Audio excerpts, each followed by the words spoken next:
Good evening, I'm Antonio Galanzino, Director General of the Fondazione Palazzo Strozzi. So, welcome to Palazzo Strozzi for this great night of art and culture. We are going to talk about a very interesting topic, a great book by Hettie Judah on Art of Motherhood. I think it's a unique book, right? That you've never seen a topic like that. I'm reading this book, it's fascinating. Tonight, Hettie is speaking with two great artists, Chantal Joffe, she's here with us, and we are waiting for Karen Walker, that's the empty seat. It's even more mysterious in a way, you know. It could be a kind of strategy maybe, I don't know.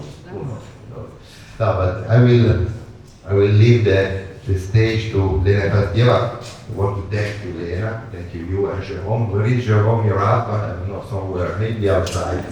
He's always in the background, you know, it's a little bit his style. Thank you to tell you that we are so happy about our collaboration with Villa Lena. It's amazing, we are having a lot of fun and doing very interesting things. I think this is the best way to do a collaboration in art with that.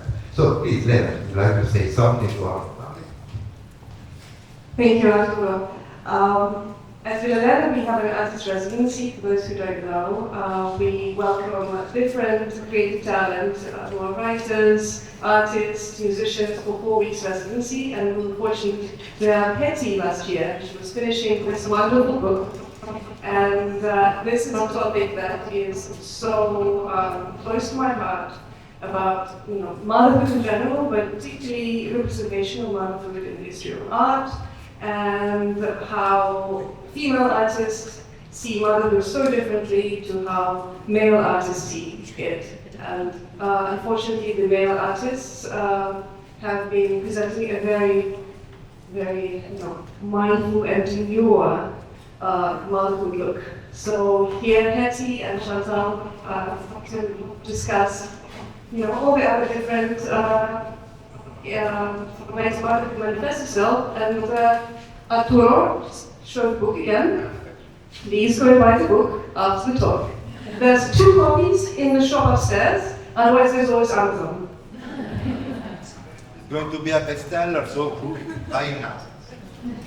Thank you both so much. And yes, I do apologise. Our wonderful Caroline Walker, who is a young mother, was meant to be joining us from Scotland. She's had a nightmare journey to every possible connection. Is it better if I speak without a microphone? If I speak without a microphone, can people hear? Is it better? Oh yeah? These are the mobile. Is it the mobile? Is it? You all switch off the mobile. Yeah, no mobile phones at all. So I'm really sorry that Caroline's not here with us at the moment. It might be that she just bursts in through the door at a certain point, poor thing. But I think it also speaks to the reality of trying to participate in the art world as a mother, which is very much part of the subject of the book. So, possibly, we can see it as a kind of almost a performance statement about art and motherhood. Yeah, go ahead to the shop. Yeah. Okay. So I'm going to do this without a microphone in that case, because that's going to be very irritating. So, because I've got amazing Chantal here, rather than talking directly about the book itself, I'm really going to talk to Chantal about her experience being a mother and an artist, and about approaching the topic and looking at the topic art historically. I've also been writing about Caroline Walker's work in depth for about 5 years now, so I will, in Caroline's absence, speak a little bit about her work, and we'll get to see some of her work on the screen. And perhaps, amazingly, she might burst into the doors.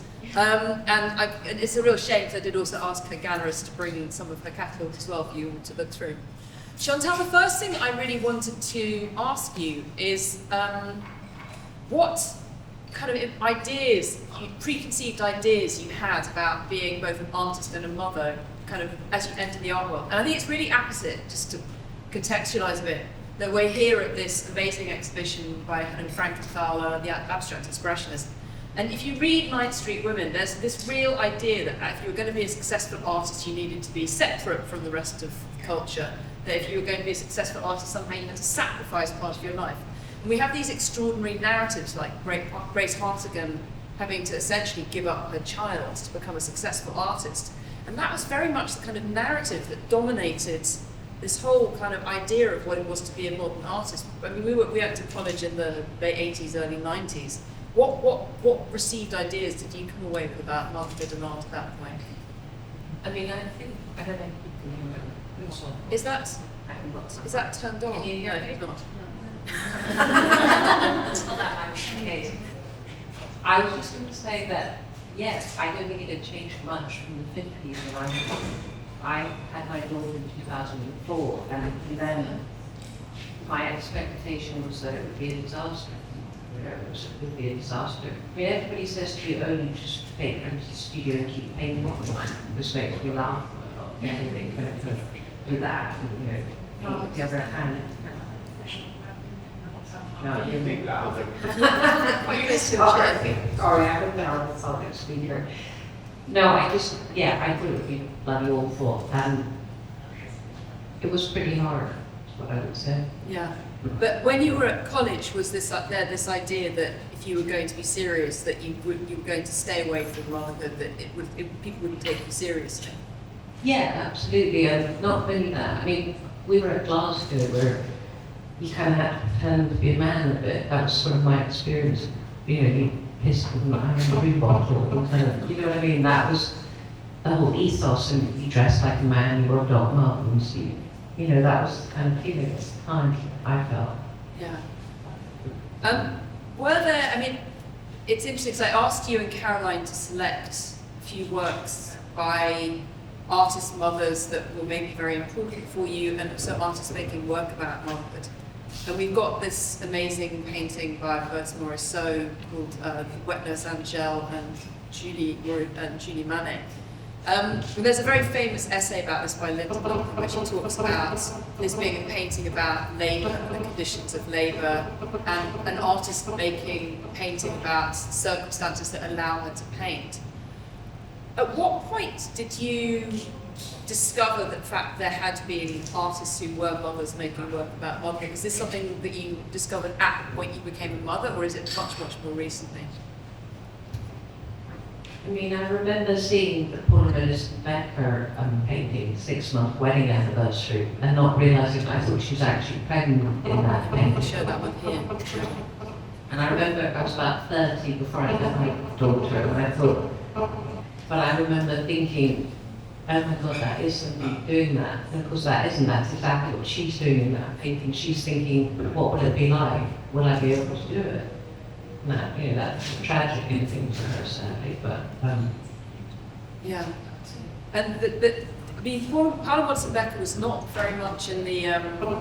people were not particularly aware of her. Was she somebody that you were aware of at university, or were you... No, there was a show about, I guess it must have been about 2000 at the Tate, that painting appeared, and I fell upon it with great excitement because it was the first time I'd ever come across her. She wasn't somebody who was around when you saw her talk. And you particularly wanted to talk about this Berthe Morisot painting of Julie playing the violin. So she would have been about 13 or 14 years old there. So this is 13 or 14 years after that first painting that we looked at, which showed the wet nurse Angèle nursing her as a baby. Tell us about Julie playing violin. I mean, I don't know if you've read the letter from Berthe to Julie when she died. You read that letter? No, I haven't. She hears it about their relationship, how, it's her only child. She has her quite late in life. 30s. With Edgar Manley. And it is just a heartbreaking letter about you and everything, because, my daughter, my companion, my best friend, she's dying. And so I suppose because I have known you, I've always been heavily related to Berthe and Julie. And you did a version of this with your own daughter, I think? Yeah, but my I think we should talk a bit about Paula Watson-Becker, because she's been a really important figure in general. So we talked a little bit about this self-portrait where it looks like she's pregnant, but she's actually doing that thing that you do as a teenager where you stick your tummy out and you see what you'd look like pregnant. And it's really about her testing out this idea of can she be an artist and can she be a mother at the same time. But you also selected this extraordinary small painting, which is just of the mother's breast, of the breastfeeding. Yeah, I mean, she's such a radical painter. She was painting in the late 1800s, sort of 1890s to early 1907 she dies. She's painting paintings that nobody had painted before, really, just kind of props, those props, breastfeeding or mothers or, I mean, and I think often she is thinking about what it's going to be like to be a mother. She's kind of playing with that idea as well. What would it be like to be an artist mother? And she's also looking at the kind of symbolism that came up beforehand of the Virgin Mary, of these kind of Nordic goddesses, and really trying to create a different kind of iconography around it as well, to really challenge the established iconography of the way a mother should look, kind of virginal and 13 years old. And her mothers are quite solid. They're these really kind of hefty women. Yes. Yeah. And the other person I think has been really important for you is, of course, Alice Neal. Yeah, she's an important role. She's a very important artist. But yeah, for me, I think the idea that she's children in her 40s, late 40s, alone, impoverished in New York, radical. But she also, I mean, one of the things that I find really interesting about Alice Neal as well is that, I mean, interesting is the wrong word, but that she endured an enormous amount of heartbreak and grief as a mother, that she lost her first child, that her second child, Isabetta, was taken away from her. And then she had, she went through absolutely appalling suffering. She was incarcerated on a kind of suicide ward. And then she kind of has two more children. Is it two more children by two different men that she's not married to? So she did manage to live this completely bohemian alternative lifestyle, but she also did it being a mother as well. And it was terribly difficult. I mean, I think we've got a painting of Isabetta here. Carlos goes back to Cuba with Isabetta and doesn't see her again until she's sort of 40, I think. I think Isabetta eventually committed suicide. And it's a very sad family story. But looking at these paintings by Alice Neal of pregnant women and of children and of her family, what are you seeing in them that's very different from the way that you've seen pregnancy and the family portrayed before? Well, I mean, it's really funny. It's very connected when I got those two pieces. It's full of mothers and babies, Madonnas and babies. And so it's quite funny thinking about the talk we're going to do. It's quite amazing to sort of think about that and realise that to see it from inside, for somebody to paint it from inside, that's such a radical moment. That's starts to happen when women start to take ownership of their own image and of their own naked body and of their own children as artists. So before, when Caroline was going to be coming, the next thing we were going to talk about is the way that I feel that both Caroline and Chantal have earlier bodies of work that led them into making work about motherhood in a way that was quite natural in a certain way. And so the image that we've got up here is by Caroline Walker, and it's of somebody cleaning an office at night. And Caroline's interest has been, I guess, for about the last 10 years, has been really in women's unseen, hidden labour in their underpaid labour, and the kind of the work that makes modern life all together, but is quite often overlooked. So she's done paintings, particularly paintings of people working at night. So she's done office cleaners, she's painted portraits of hotel staff, the people that kind of are going around making the hotel function essentially. People working as tailors at night in basements in Soho, nail bar technicians. And I think what's really interesting is that this whole theme of women's labour has been something that transitioned first into essentially an extended series of paintings about her mother, Janet, and we'll look at a few of those later on.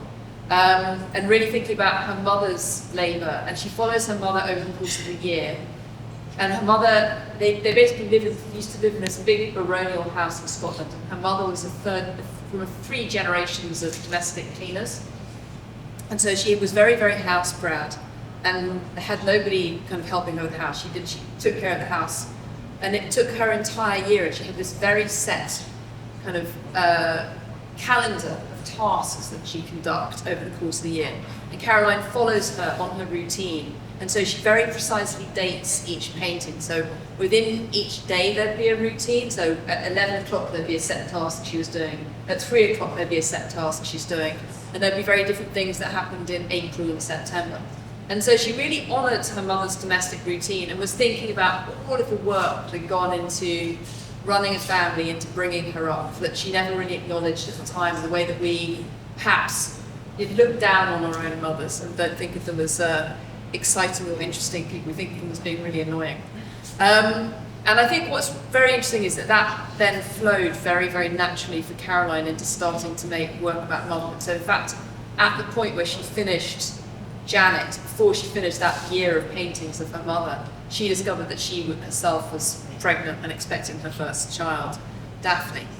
And she, I remember her getting ready to finish this body of work, and she was pregnant like this, and I was writing the catalogue essay for the exhibition, and she said, "Oh, I'll have the baby and I can finish off a couple of the paintings before the exhibition comes up." And I kind of had to stop myself saying anything, but I was like, "There's no way you're going to be able to do that." And of course, Caroline's a kind of superhero, and she did actually manage to complete all the paintings in time for the exhibition. But I'm interested as to this kind of gulf between the romanticised way that we tend to think that we're going to be able to cope with being a mother and the actual reality of it. I think I watched Erin Brockovich before I had kids, and I had this idea that I'd go around as a writer and I'd have like a kid on each hip, and it would be really cool, and everybody think I was brilliant. And I'd go and I'd interview artists, and people would find it really cute and endearing, and I'd have loads of time because the kids would just be asleep the whole time. And you forget that the time where they're sleeping all the time is about 6 weeks, and then after that it's just. What did you get taken completely by shock when you had children? Yeah, I was, I did like you, I had an idea, I just keep going to the cinema and eating dinner out, and hanging out, getting out late, painting at night, and all the things you imagined, and of course for me it was a really visceral, unbelievable shock, and yeah, I have to say it plunged me into postnatal depression, the kind of split between the life before and the life after. And I also think not being able to paint for me became a terrible problem when I had my kid. And only at the moment when I was able to start painting again did I bounce back. But yeah, I think it's an incredibly shocking moment, actually, that people don't really talk about. They romanticize, sentimentalize. I think women are kind of somewhat misled. Yeah. That way. There's this funny thing that seems to happen. There's a funny thing that seems to happen that I think with every generation that has children, and like almost everybody that has children, they kind of go, "I had no idea it was going to be like this." That as if society's kind of hidden it. And I think part of the reason that it's hidden is because kind of raising a family and being a mother is something that caregiving in general is something that seems to happen in private. Particularly in the UK, maybe less so in Italy. And it's certainly in the UK, if you've got a small baby, you're not welcome in pubs, you're not welcome in cafes, you're not welcome on trains, you feel like you should be invisible instead. And because this caregiving happens out of sight, we just don't have a realistic sense of, of what it's actually like. We don't really see people out and about. But one thing I wanted to ask you, because I've obviously kind of been with you in the studio quite a lot, and I've sat for paintings with you. You paint really fast, and I'm wondering whether you always painted fast, or whether you started painting faster when you started to have less time. I've always painted fast, and I've always made a lot of work, but it really focuses your mind when you can work from 10 to 3 to school and that. There's something kind of incredible about that as well, that sort of, I used to think I had to hit the ground running. I'd say that to myself. I must arrive and literally pick up a brush and start to paint. And that, there are upsides and downsides of that, and it's not always right. No, I do definitely think of you as somebody that spends a lot of time thinking about what you're going to do. And then you really, like when you get into painting, you work in a very, very focused, very, very rapid way. Yeah, kind of frenzy, but I mean, I didn't have a choice for a very long time. I was pretty much a sole parent, my daughter, and yeah, and then also I remember every holiday I'd pack up all my paints to go and stay with my mum and think, oh, I'll be able to paint while, cooking dinner for everybody, looking after my daughter, doing all the stuff, until the point where you feel like, there's that incredible Alice Neal watercolor, the mother's on the floor scrubbing, and her brother's reading a book. And Alice has got a baby, the watercolor, it's split into three, and I always think of that, I always think, yeah, that was me, sort of, kind of, it did feel like that when my kid was small. I'm just I want to talk briefly about Caroline's Birth Reflections series. So one of the things when I've been researching art about motherhood over the last 5 years is that because there's so little out there, and really if you go around a grand gallery and you start to look for real depictions of motherhood by people who are making work from a position of experience of motherhood, there's almost nothing out there. And so constantly you're getting this, you have this idea that a subject's being explored for the very, very first time. And when I first spoke to Caroline about this series, Birth Reflections, I really did think that she was the first artist who'd been working directly from a maternity ward. And I've since discovered 3 or 4 others in the UK, but their work wasn't being shown because it's a very unfashionable subject, because galleries and museums don't take it seriously. But this is an absolutely extraordinary series of paintings, and she made them quite soon after she'd become a mother for the first time. And in fact, she'd had quite a traumatic experience of birth. She'd had a very bad birth. And I remember talking to her and her husband, and she has this amazing thing that he does to distract her. He'll kind of say, Caroline, what paints would you use to achieve that colour? And he just pointed things around the room. And so she knew exactly how she was going to depict this very classic blue that's always in British hospitals. But she returned to exactly the same maternity ward that she'd had this really horrible birthing experience in herself, and was there as an artist in residence for a while. And for this particular series, and actually for a lot of the series, Caroline works through photographs. So she doesn't just take a photograph and then copy it. She built up a huge body of photographs, and she's kind of capturing all of the movement around stuff. But what's also really interesting in these pictures of the maternity ward is that she's not just focused on the mother, she's also focused on everything that's happening around her. The fact that there are an enormous number of people that are involved in the process of birth, the process of bringing a woman through birth. So it's not just these kind of romanticized images of the pregnant woman or the Madonna and child, but there's this whole kind of set of paraphernalia around it. So this painting here, Theatre, it's about 3.5 meters long. It's the size of an altarpiece, and I'll show you an installation image in a minute. So they were shown at the Fitzrovia Chapel, which was formerly the chapel that was part of an old hospital, and it's a completely wild building which is covered in gold mosaic. It's very, very over the top. So this was positioned right in the altarpiece, as if in the position where you normally have a position of the Madonna and child. And you've got the blue of the surgical gown, which is the classic blue of the British Health Service that's there covering the surgeons. And this is actually a painting of a woman who's just had a cesarean. So it's not a particularly romanticised vision. And what we're really seeing is not the woman, but we're seeing all of the people that are involved in the process of her giving birth, and the different colours that mark out their different roles, and all of the equipment. And Caroline's also very attentive to the particularities of our moment in history, and so all of those machines are exactly, that she's carefully rendered all the, the tubes in the right place and the brand name. So this is exactly a painting of what it's like to give birth in the UK in 2021. So you can see this is just one of the smaller paintings, but you can see how the whole series looked when it was installed. So it's got this ultramarine ceiling with the gold all over it, and it very much relates to iconography of the Virgin Mary, of course, where she has the ultramarine cloak, and quite often, you would have seen lots of golds today, with the Virgin Mary. And they're quite extraordinary. So also she had women having ultrasats, like sonograms, having to change a baby's nappy for the first time, and to have them in this very elevator setting was incredibly, incredibly moving. And we had all kinds of events, also with midwives from the local hospital that came and were talking to her about the fact that normally when labour and birth are depicted, they're depicted as these big dramatic events, and there's screaming and blood all over the place and people's, waters breaking. And actually these were much more of a realistic depiction of the experience of giving birth.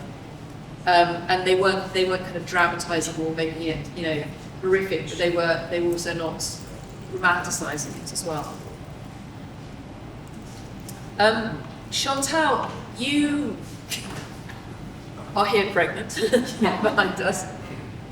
When you were talking about Caroline's work, as I was leaving the Uffizi, I saw the famous Artemisia Genopesci painting, Judith Holferness, and I was thinking, that's almost like a birth, isn't it? It's like the most violent, and birth is indeed violent, and it made me think about Caroline and about this talk and about kind of, because Artemisia had experienced birth and that she had rape and everything else, but it's such a visceral painting, and a head emerging and kind of, anyway. I love that as the birth scene in the spurt of wellness. Yeah, it's pretty, yeah. So this is the self-portrait pregnant, and I'm interested as to whether you felt any qualms about depicting yourself as a mother, or whether you kind of went for it, or just kind of it was part of your life and so you didn't see why not. I think it was irresistible as a subject. I think the weirdness of your body changing, I don't think I consciously thought it would be a subject, but that sheer bizarreness of that bump was too much to resist. That painting always makes me laugh though, because I bought these expensive maternity knickers, pants that I just thought that it's like for a person that bought a pretty 90, that made me laugh. So it's like a white 90 in the day after, that I sit and, I'd had a horrific birth.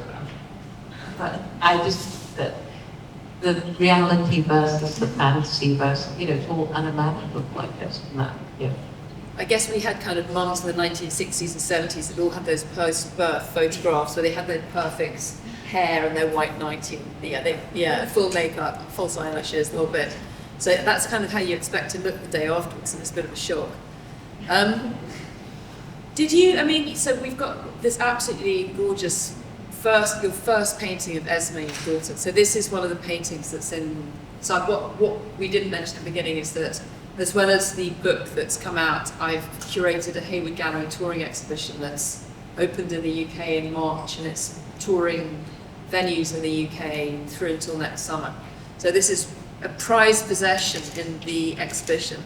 And I think I have Esme being born by Claudette Johnson, and somebody else is giving birth to Esme. But this is such an extraordinary painting, and I also have to say, I know you find this quite embarrassing, but Marlene Dumas is one of the other artists that's in the exhibition. And when she went round the show, she picked this out as her favourite work in the show, which I thought was quite wonderful. But this work you still own. Was there an extent to which the paintings you were making about motherhood and about Esme were quite private for a long time, or were you making works and you were also exhibiting about it? The little paintings were private, but I made very big paintings of myself with this. There's some coming up. I think, so there's this. So this is 3 meters tall, and this is also in the book. This is owned by the National Portrait Gallery in the UK. So Chantal's there, surrounded by celebrities, looking really glamorous. And she's there naked. C-sections are. I think as much as they're about motherhood, they're also about. They're very much about motherhood. They're also about coping with my own mental state and then my own terror and anxiety that I felt. For me, motherhood was a manifestation of pure terror in a lot of ways, and pure anxiety. So a lot of these paintings, both Ez and I, look kind of terrifying. Yeah. As much as anything.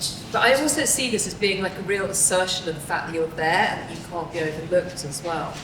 I should also say that when I was researching the book, I looked through the entire database of the National Portrait Gallery in Britain, which is meant to be, it's one of the world's biggest collections of portraits. And there was no other self-portrait by a female artist of herself with her child since 1666 until this one in that collection, which just really illustrates how rare this is as a subject. Which I mean, it just is kind of gobsmacking. So this was what, 2008? Yeah. So it's like 350 years without a self-portrait by a woman artist in oils of herself and a child.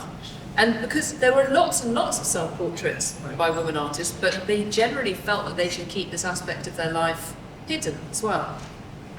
Yeah. And to be a man, to Yeah. not cut off the children, to edit them from the picture in a way. I Yeah. think that's how we thought it should be. Yeah. So, I mean, it's a shame Caroline's not here to talk about this, but Caroline definitely had reservations about showing herself to be a mother.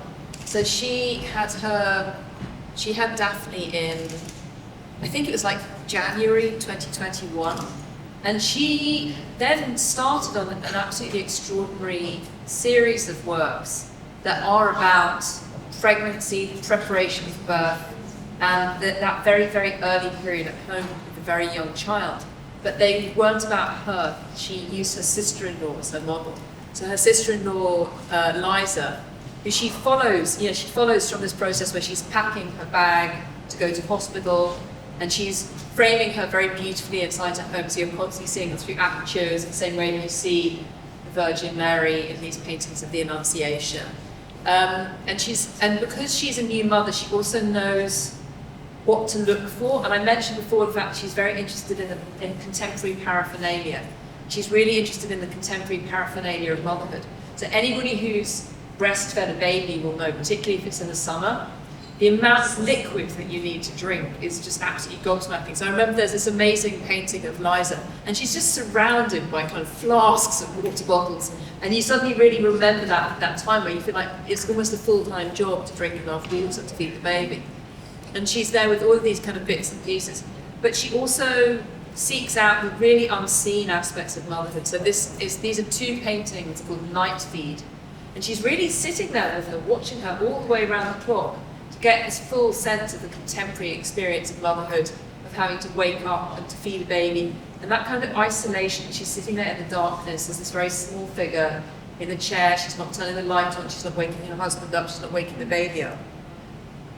And at the time that she made the paintings of Liza, in fact, one of the works that was in the series that I found incredibly moving was the self-portrait that's on the right-hand side of your screen here, which is not a self-portrait, so it's a still life painting, but it's a still life painting of the stuff that gets left out of still life paintings. You know, it's the plastic bottles, it's the breast pumps, it's the sterilization equipment.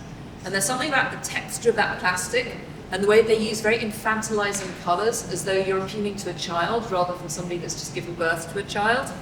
Just brought back so much to me. And so this work is also in the book and it's in the exhibition.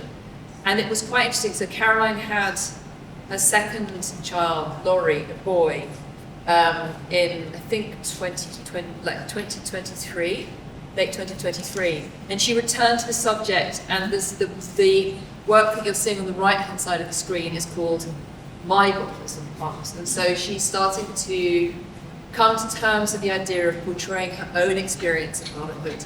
And weirdly, she hasn't actually included it in the selection that she's made for us, but there's one painting that she's made of herself carrying Laurie, and so it's amazing that it's really taken 3 years for her to, despite the fact that motherhood is so central to her work as a theme, it's taken her 3 years or so to kind of feel comfortable with the idea of presenting herself as a mother publicly in a painting.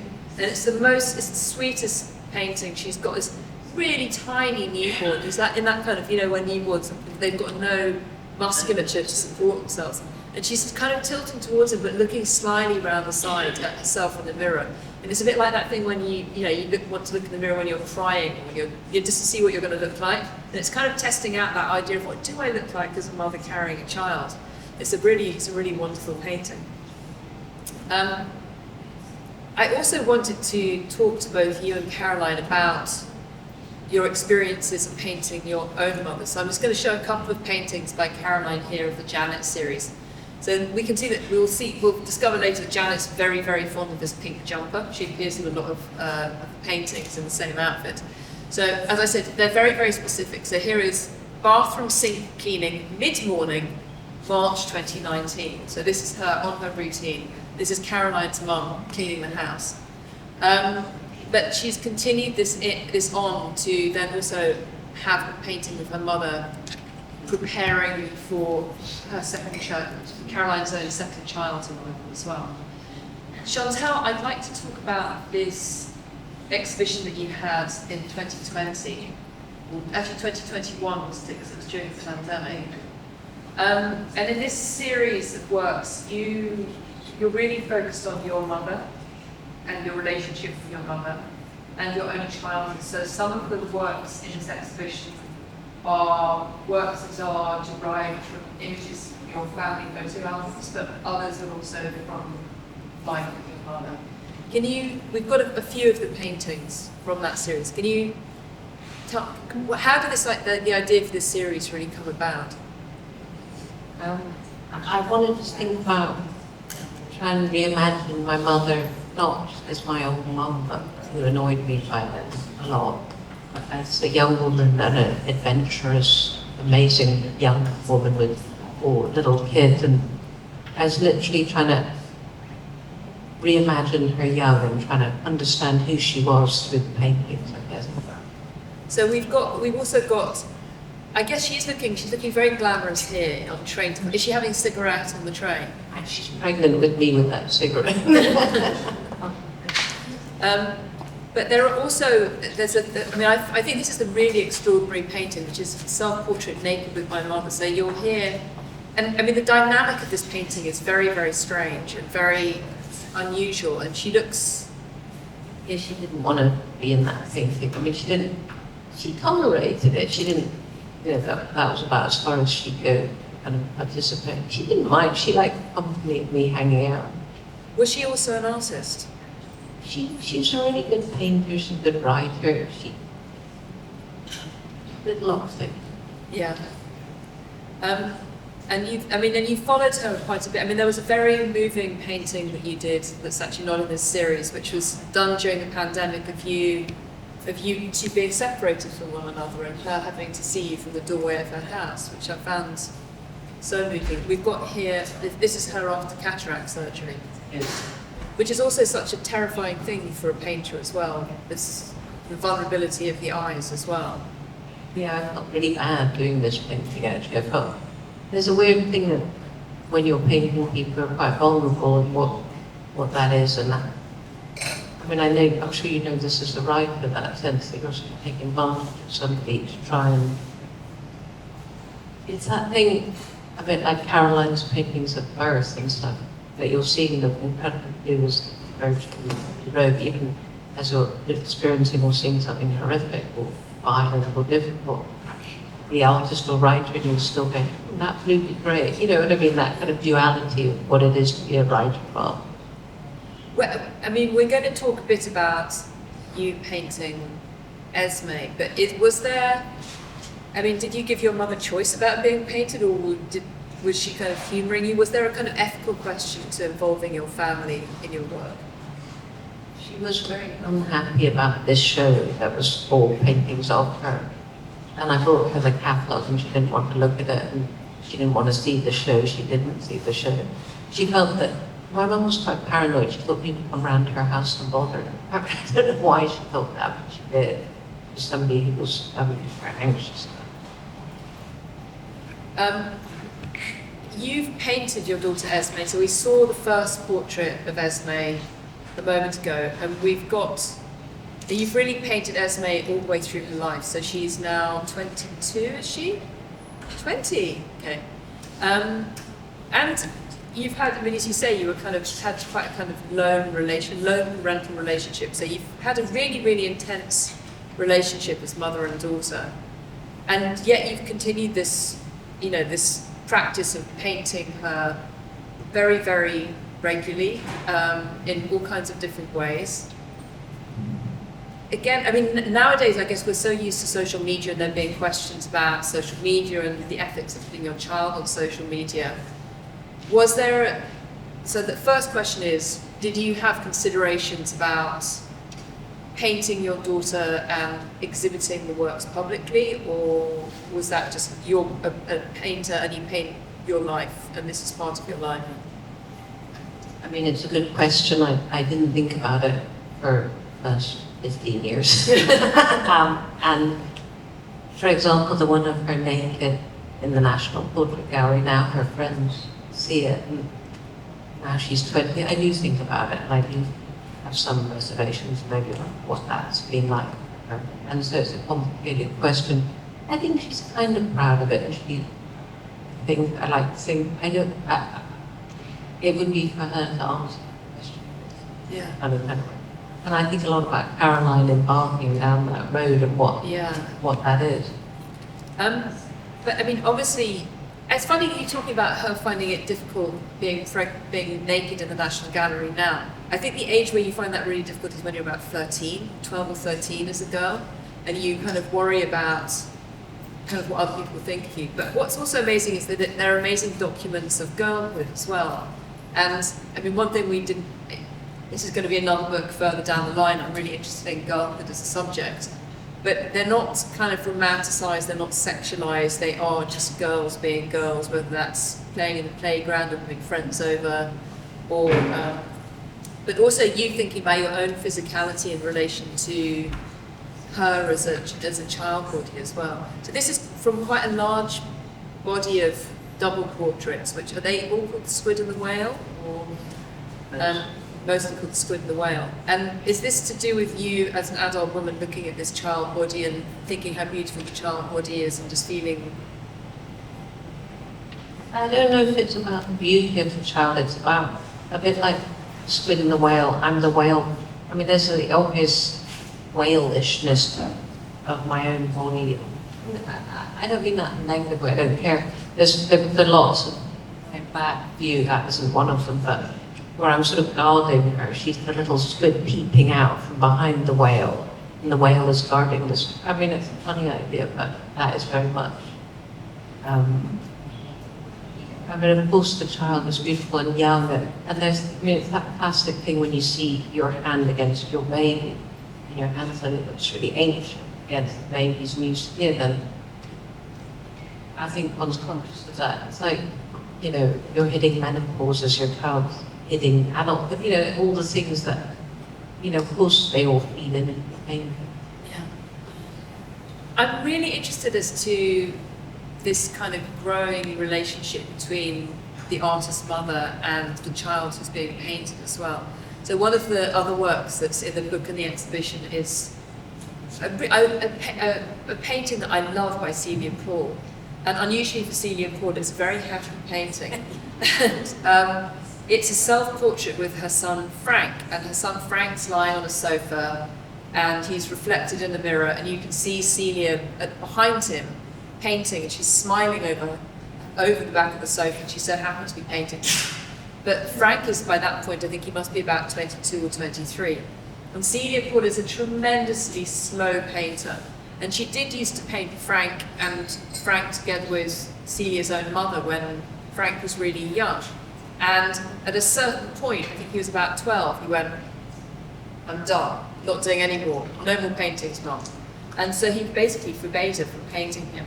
And it basically took until he went to university, he left home, and then his father was very ill, and he came back home, and they had this transformed relationship, this adult relationship. And I'm particularly fond of those paintings because it really represents, so I know these two are leaving because they've got a dinner reservation. Stephanie, lovely to see you. For me, it really represents my own relationship with my adult son, where you have these terrible teenage years and you kind of split apart as mother and children, and then it kind of comes back together as they become adults. Did you have this kind of splitting episode with Esme? Was there a point where she said, "Mum, I'm not going to sit for you anymore"? There was. There's a hard moment in it. She's 16 when she said, "Enough, I don't want it." And also she wanted to make herself, be herself, become herself, own her own image at that age. And that's absolutely understandable and heartbreaking at the same time for me. And I think that's maybe the last painting I was allowed to make of her in heaven. Yeah, she's looking quite suspicious. Did it almost become a kind of power play? Because there's so much power play involved in that teenager-parent relationship as well. Yeah, I mean, it was really complicated and those are hard years for everybody, I think. And it was a pandemic. It was a really complicated moment for me and for us. Also, I think it was really important for me to find the new subject matter. Did you at that point think, "Oh my God, what have I done? I've submitted my child to this"? Or did you think she was being a teenager? I mean, it's hard not to think about Christopher Robin and things like, not kind of hang. Yeah, I mean, I think the whole question of who you paint and how you paint them is really common, which is hence there are a lot of self-portraits in my work, because you don't have any obligation to yourself to do anything. You can do what you like. Yeah. Absolutely free. When I painted you, and I like to think that was a really positive thing, and that felt like that to me, but it also feels like a privilege when people let you. Well, it's funny because you were talking earlier about, as a painter or as a writer, kind of seeing with two eyes at the same time and being worried about exploiting people. And I guess as a writer, I feel that I, in a way, take so much from artists that I do. It does feel nice when you can kind of give back by sitting for someone. It's funny. So this is I think it's probably one of the first paintings that Caroline made addressing her own maternity and her own family. So this is a painting of her daughter Daphne. And it's really odd because she's almost kind of spying on her from outside. And it's a composition that Caroline uses quite a lot. So she's done a painting of her own mother making fish cakes, seen from outside a window. But also when she was painting Liza, her sister-in-law, she had a kind of double window, and Liza was seen holding the baby in one window, and in the other window you saw all the knives on a magnetic strip lined up behind her back, which maybe really was a kind of painting of maternal ambivalence.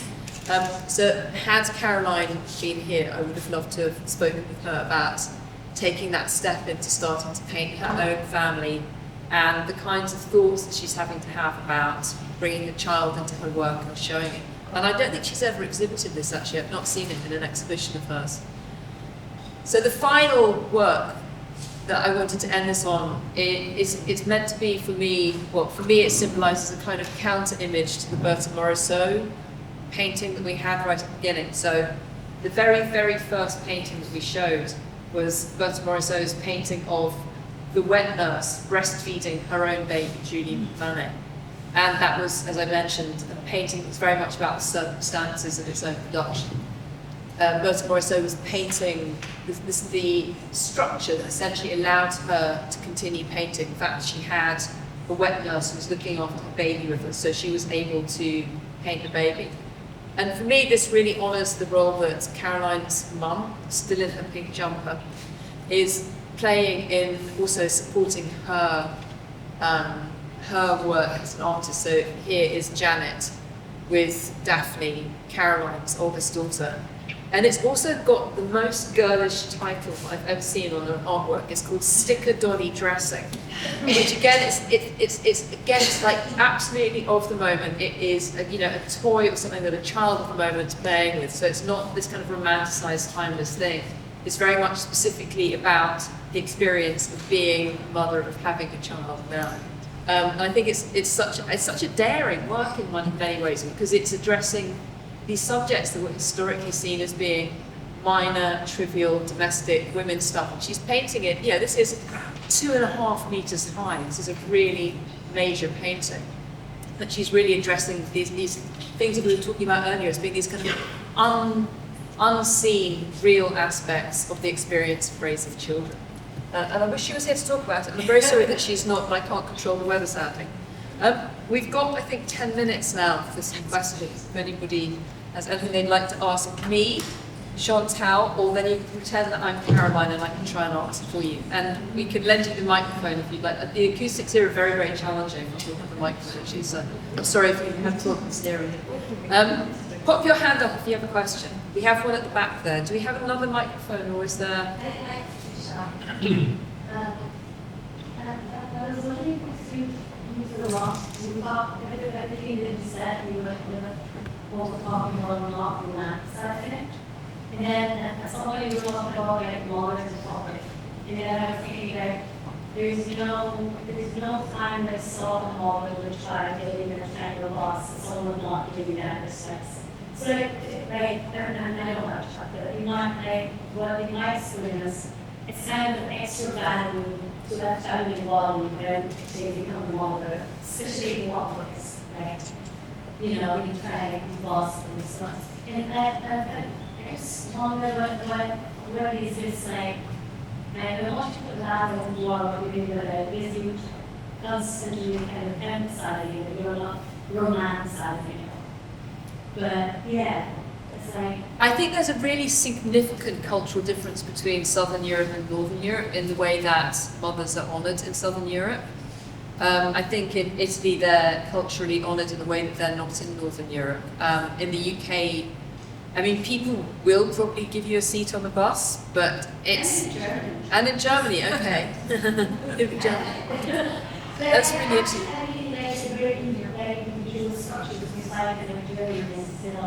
It's like it's like extra value if you have a child. Then first thing will pay for, you know. Yeah, I mean, I know every country in Europe's different, but I mean, I've been doing research into the impact of motherhood on artists' careers for the last, oh my God, we've got Caroline. Okay, big round of applause.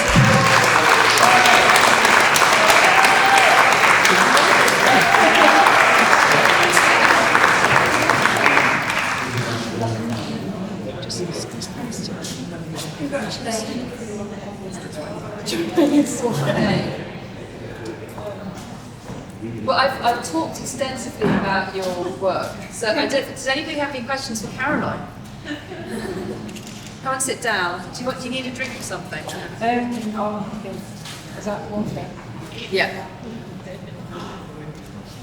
Caroline, I ended on this image of Janet and Daphne. And I did end up by saying I thought this was such an important painting, because we started the talk with the picture of Berta Morisot with the wet nurse. And this for me is, you make a painting about the circumstances that allow you to continue to work as an artist. And the fact that you have this extended family structure that's helping you to look after your children as well. Can you tell us a bit about the painting? So it's my mum with my then 2.5-year-old daughter. So it's a couple of years ago. And it's from shortly after we moved back up to Scotland, which was partly to be near my parents to try and utilise their child caring facilities. But yeah, that sort of having that support of wider family definitely has made it easier for me to make work. But actually, probably, I mean, my mum looks after Daphne, but she won't look after his little brother, or her little brother, sorry. He's a bit too mad for her. It's actually my husband that is the main reason that I'm able to get to the studio several days a week to make work, because we share looking after the children equally. In fact, he does more than me, so I wouldn't be able to do it without his support, for sure. It's lovely to have you here. Do we have more questions? Hello? Hi, I'm really curious, how do you manage to concentrate on creativity? I mean, obviously the family time and then that and the studios. You to go in and just produce. How does that work? And separating her family time and hero process. But as an artist, it's very different. It's difficult. I find it hard. I always feel like get to the studio and there's always a time limit on how much I've got. You know, so I've got 3 hours to listen, I've got 4 hours for it, and I feel like I have to get to it straight away. And then you leave there and put the other head back on, and it's straight back into. My kids are pretty young still, like 1.5 and coming up to 5, so they're in that age where they're pretty demanding. But I think by making that part of my life also part of what I'm doing in the studio, that in a way helps. Because it's like if the whole thing's all kind of mixed up, I suppose. My life as a mother is completely entwined with my life as an artist, really. But it's, trying to get enough time to have that time on your own, you know, in your own head to be able to make the stuff can be a bit challenging sometimes. I always think Did you find that when your kids were young? Yeah. I always think of you as somebody that really plans your paintings very meticulously, so that there's that whole photographic aspect that you do, and then you do oil sketches, and then by the time you get to the large scale paintings, you're quite sure what you want to do, I feel. Yeah, that's right. So, I've always been quite planned like that. I suppose at the moment I'm planning a show, and I'm just at the stage of making drawings with all the photographs that I've got. But I'm already planning what paintings I'm going to make, and then it'll be a case of trying to schedule my studio time to actually make them. But that planning has definitely become probably more of a thing since I've had to balance that I have less available studio time, or it's more limited. Do we have another question? Oh, we've got 2, so I'm going to go to the back and then I'll come back. Sure. Yeah, Chantal. Some of your paintings seem to be absolutely enormous. Some of them are really, really big. It's maybe a silly question, but is there a reason for the incredible scale? Are you using that as part of the impact? I've always liked going between really little and really massive. I really like the contrast. I've been working really small for ages, and then like in the studio yesterday, I'm thinking, I'm going to get big again. It's thinking about the change of this to that, and the kind of almost abstraction you get with massive scale, and the kind of, it feels really free and exciting when we're really big, and almost it can never be big enough. I had a patch of making these ones that were so big they had to go out through the window, and they were stupidly big and heavy, but I loved being inside of them while I painted them. But that self-portrait with Esme, where you're both naked, I feel like there's also something that's, I mean, political is perhaps not the right word, but there's also something, I feel like there's a point being made there about you kind of being this towering figure, kind of being present, being not invisible. That big and that naked is great. Sorry, that big and that naked felt good. There's also something about that, the monumentality, I guess, of making that kind of subject at that scale was pretty cool, isn't it? Feels good. Yeah. It does feel good. You know, it does. It feels good. It feels good putting that on the map. The experience of motherhood. Making it good. Yeah. Writing it down. It's like I was wondering about how, which this kind of can open up to both of you actually, but your work has become so synonymous with this subject matter, and I was wondering about when you said that you were excited about new things, and then I thought, do you ever reflect on how you were working in your subject matter before this huge transition into motherhood. And do you feel now like you're about to transition again into the next stage of your life and of your subject? And how does Caroline feel about being at the beginning of that journey? Yeah, that's a really good question, and something I wanted to ask Caroline myself. I'm in a really weird moment. My daughter's just left home to go to college, and it's a really strange moment of kind of going, who am I? What am I? Like, I was where Caroline was, always working around a child's needs and a child's time and running and getting to the studio. And now all my time is my own, and it's such a weird flip, because I was saying to Hettie, I'm like an animal that lived in a cage, not in a bad way, in a good way, but then it's been thrown back into the wild, and it kind of sits in the clearing going, you know what I mean? And I now envy Caroline where she is, as well as I totally understand how incredibly hard it is. So, yeah, it's a complicated moment. Yeah, I think I don't think, before I had children, I didn't think I would make any work about. It wasn't something that I thought was going to be a part of my work. I was always making paintings about women's lives, and I've been making paintings about women's work for a couple of years. But it wasn't like I always wanted a baby either, so kind of not sure if I want that, and I'm not going to let it sort of, spoil my work. But then it felt like such a big shift in identity that it seemed like I couldn't not make work about it, given all the other work that I'd made. And I'm so in it at the moment that I wonder how that's going. I don't know yet how that's going to change as the children grow up.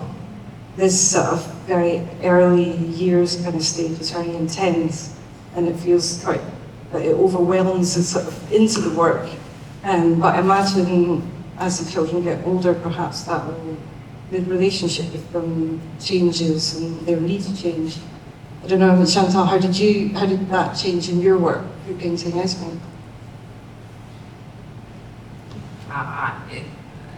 It's a complicated thing, isn't it? Because I think the physicality of little children is so intense and exhausting and all-consuming, but then teenage children are so psychologically demanding and intense and involving and driving you to the edge of what you think is humanly possible of yourself, and that's true. I mean, I think it's, my thing was always I wanted to live every act. I wanted to use myself up as a human, like to experience everything I could. And that is absolutely the experience of having a child, is to use every aspect of myself to push you to the very edge of, even being able to live or something, at its hardest. I can't remember what it was. I brought up Caroline's first painting. I think it was like a big painting of Daphne that you've done here, which for me seemed like a really transitional moment for you. Have you shown this publicly, this work? Yeah. You have. But did you, I mean, I know that you were saying you were determined that motherhood wasn't going to be part of your work. It must be quite a big moment for you to then paint her for the first time like this. This was part of a group of paintings that were about where I lived in London. And I decided quite late on that I was going to include a painting of Daphne, which this is the first one I made of her when she was just over 1. And then I was already queuing up the next things, like I knew I was going to do the residency at the hospital. And I was starting to sort of accept that it might be a subject matter for me. But I was very kind of, oh no, is everybody going to think she's had a baby and now that's all she can think about and that's all she'll make work about? And it's not interesting to anybody else. But I suppose you just have to go with what you feel drawn to as an artist. You can't try and second guess too much how other people will respond to it. Like when I made the paintings of my mum, I thought, oh, is it just too personal? It's my mum, nobody else is going to care. But actually it didn't seem to be the case. People did respond to it because it maybe tapped into something that other people can relate to as well. And I suppose that's the same thing with this subject, isn't it? I was noting that you've used a composition that you've used a couple of other times before, where you're looking at her from outside, almost as if you're Tried spying. and tested. It's almost as if you're spying on her and it's not your life. Like you're looking into your life. I was hoping for a second it wasn't my life. I think it was snowing outside, which in London is quite rare actually, and I thought, oh, the light was incredible because it was twilight and snowing, so I put the telly on and sort of hope that it would hold her attention for long enough to be able to take the photograph. That's amazing. I think we've got time for one more question, if anybody has burning questions. Last, yes, brilliant. Would you recommend motherhood to writers and artists? Depends what day you ask me. On a good day, yes. Chantal? Yeah, I absolutely would. I mean, for me, actually, the hardest thing right now is that she's leaving me. It's like the love of your life then leaves. It's like, that's quite hard. I think it is a stuff as well. It is such a rich subject matter for an artist. Actually, I'm quite grateful to my children for giving me lots of material to work with. Although whether they'll like me for it later on or not, I'm not sure.